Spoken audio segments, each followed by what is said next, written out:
In today's video, guys, I'm gonna share with you my top best 15 rare damage dealers in Dragonheir Silent Gods across all of the seasons, of course.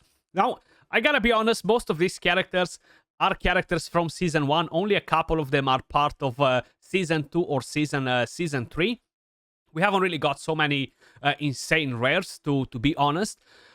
Yesterday, I've done a video on the epic damage dealers. Feel free to check that out. This video is brought to you by Dragonheir Silent God, so I just want to say a big thank you to them for sponsoring today's video. If you guys are new around here, if you haven't tried Dragonheir Silent Gods just yet, or you want to help and support the channel, you can download the game by using my link in the description down below, or in the pinned comment, or by scanning the QR code you see on the screen, and come and join me in Dragonheir, guys. I can actually put an invite link to join you, to get you guys to join my server for the Alliance. I'm gonna leave it in the pinned comment. That's on Season 1, of course. That's where I am with the free-to-play account. Talking about the best rare damage dealers. Now, keep in mind, all of these teams are subjective, right? You need to use characters from the same elemental affinity in order to kind of like boost their damage overall. When we're talking about shift challenges, chaos shadows, sometimes even dungeon bosses, you're going to need a lot of rare characters to really get a lot of damage done. And trust me when I'm telling you that, you do not need all of these fancy looking legendary characters when you have amazing rares or amazing epics. But starting with the wild characters, guys, with the fire element, I do think we have some awesome ones in here from the burn, but they're not really damage dealers. They're mainly like activators, so we're going to leave them on the side. Neda, however you guys like to call her, a wild hero. She deals so much freaking damage. Not only that, but she has an amazing cooldown. 16 seconds for the ultimate, 800% attack, and this is a wild skill that can deal additional damage. Pair her with Erich, pair her with different wild characters, Alfie, and she's going to smack. Same with the battle skill. The passive increases the hero's wild success to 60%, which makes her really good. And she has an attack aura for dungeon battles. Then we have Bronwyn. Now, I don't know if you guys watched the video that I made for Bronwyn. 500k plus damage with his ultimate skill. That's something that some of the legendaries don't even hit, guys, okay? And this is a rare character. Now, the rares are a bit at disadvantage, mainly because of the base stats, so it's a bit harder to build them tankier, but still, you can definitely get a lot of use out of them. Right now, in the Otherworld event, I'm going to show you all of my 15 teams, just to kind of like have a quick idea of how many rares I'm using, but I'm using quite a few of them. So right here, each successful wild check by allies grants a damage bonus to the hero's next basic attack. 250% of his attack. This is a wild attack, granting him attack up. This is massive because, especially in Season 3, as an idea, we don't have any way to gain increased attack. So characters that can do that, they do have a massive advantage. And the ultimate 750% fire attack while ignoring their shield. You know what that means? This is good against the Frost Domain. This is good against the Grave of Venom, because you are the Grave of Curse, my bad. The Grave of Curse, because you are able to ignore the shields with this skill. So he can be very effective. Then, moving over to the poison ones. Glowing, he's a decent one, but I wouldn't put him as a good damage dealer. Right here we have Danch. Danch can activate other champions with poisons, but he can deal a lot of damage at the same time, and he has pretty good base stats all around. Now, the problem with the poisoners is much harder to build them. You need enlightenment, you need crit rate, you need attack, you need accuracy, you need everything from them, you know, and it's hard to achieve that, especially early game. But overall, he's a pretty solid one. Every third basic attack deals additional derivative damage and a chance to inflict poisons. The battle skill, AoE, inflicts poisons.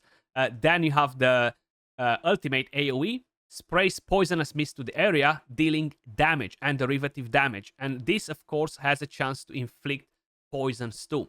So Danch is definitely a pretty solid one. Moving over to the next one, we have Eli. He is very strong as well, guys. Again, he has an attack aura for all battles. The passive deals derivative damage. The battle skill gives him attack up. He can inflict poisons with that. And then the ultimate shoots 3 times in a straight line, and this deals a lot of damage too, especially if you need some AoE versus the versus the enemies. I'm actually using him in Season 1 on my free-to-play account. I'm using him on the main account too in Season 3 too. Then we have, of course, the GOAT, the one and only Sigrid, probably the best rare damage dealer in the entire game. Her and one Frost character, but she just brings in so much utility. She doesn't need anyone to activate her, and max accuracy aura for all battles. You have this passive, which basically grants her ultimate energy whenever an enemy dies under debuffs. You have heal reduction, and right here, decrease attack, heal reduction again, and 820% attack, and this can become AoE. I don't need to tell you much about her. You guys know her. She is absolutely insane. I do like quite a bit Notira as well, but she's not very effective in most of the cases. This was added in Season 3, probably the only rare character from Season 3 that you will see in this video, and that is Sabrina, Corrosion hero. Corrosion is very strong. If you don't have Rook, the best option to use after Rook is this character. Converts 25% of the current Corrosion to damage immediately when she uses a skill to deal damage.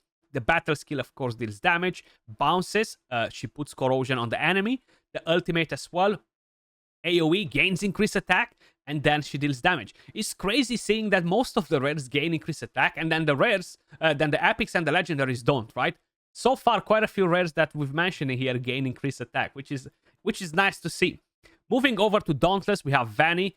Very, very nice. Like, she is such an amazing, an exceptional rare character, guys. Tons of damage. The passive, you know, Dauntless, they're all about basic skills. Most of their skills will count at basic skills. The more attack speed you have on them, the better. Every third basic attack will deal additional damage. The battle skill gains attack up again and deals damage. So there you go, another one gaining attack up. Then the ultimate grants attack speed to all Dauntless heroes. Very, very important to buff and deal damage at the same time. Super strong paired together with the Nimbus. Super strong paired together with a few other Dauntless characters that I'm going to name in a second. Then we have Irina. I'm a massive fan of Irina, not only for the simple fact that she does damage, she brings decreased attack, she brings you a bit of shield, and she has kind of like double AoE attack. Very helpful for the Goblin.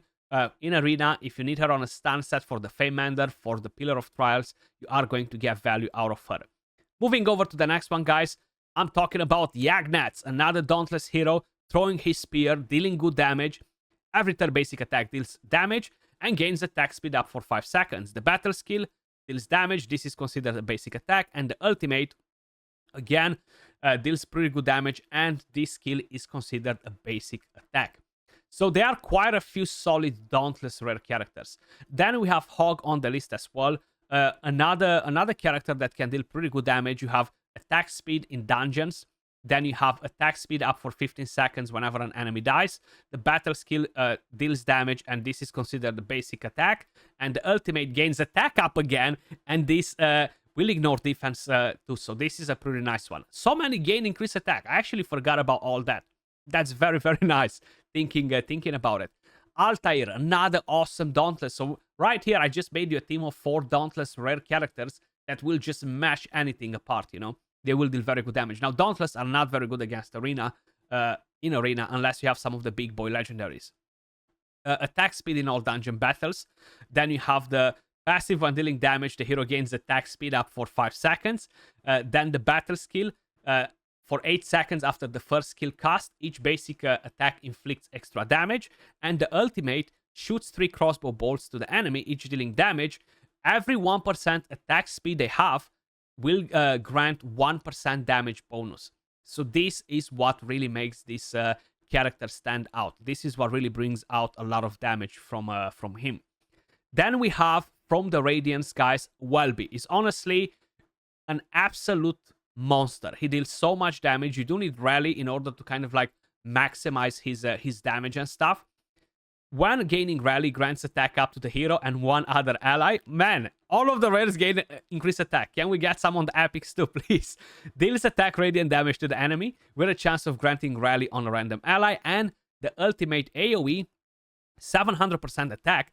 And the good thing about him is that he can recharge his ultimate energy so freaking fast. I've seen some insane Goblin teams using him at the front just to constantly use this ultimate skill because of the because of the energy that he's recovering. 50% is a lot, and big numbers from Welby, guys. 100%. We don't really have anyone else that really stands out of the Radiance, guys.